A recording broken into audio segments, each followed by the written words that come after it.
యోగము అంటే కలయిక. యోగాల్లో చాలా రకాల యోగాలు ఉన్నాయి. ఉదాహరణకు హఠయోగం తీసుకుందాం. హఠయోగం అంటే మన భౌతిక శరీరంతో మనం ఏకమై ఉండడం. అలాగే కర్మయోగం అంటే మనం చేసే కర్మలతో మనం పూర్తిగా ఏకమై ఉండడం.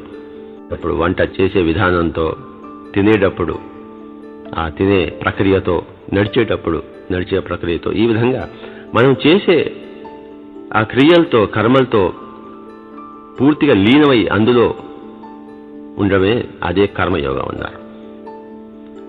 యోగ కర్మసు కౌశలం అని చెప్పేసి కృష్ణుడు పరమాత్మ కూడా అన్నారు. అలాగే నాదయోగం ఉంది.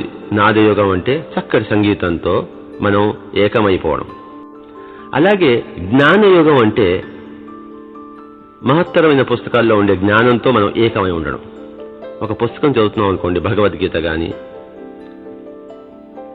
పతంజలి యోగ సూత్రాలు కానీ, ఏదైనా కానీ, కెమిస్ట్రీ కానీ, బాటనీ పుస్తకం కానీ, అందులో ఉన్న జ్ఞానంతో మనం పూర్తిగా సమ్మిళితమై ఉన్నప్పుడు అదే జ్ఞానయోగం. అంటే జ్ఞానంతో ఏకం కావడం, శరీరంతో ఏకం కావడము హఠయోగము.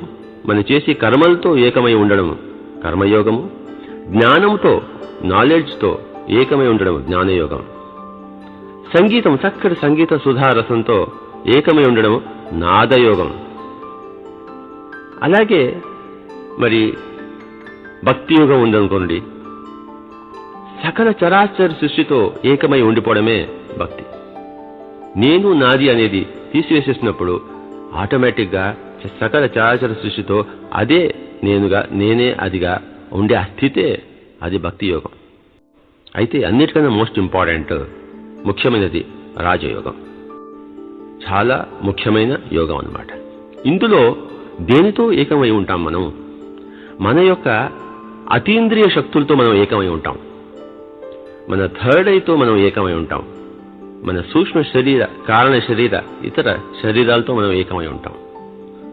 భౌతిక శరీరంతో ఏకమై ఉండడేమో హఠయోగం అయినప్పుడు, మన సూక్ష్మ శరీరము, కారణ శరీరము, మహాకారణ శరీరాలతో మనం ఏకమై ఉండి తద్లోకాల్లో మనం విహరిస్తూ ఉండడమే రాజయోగం.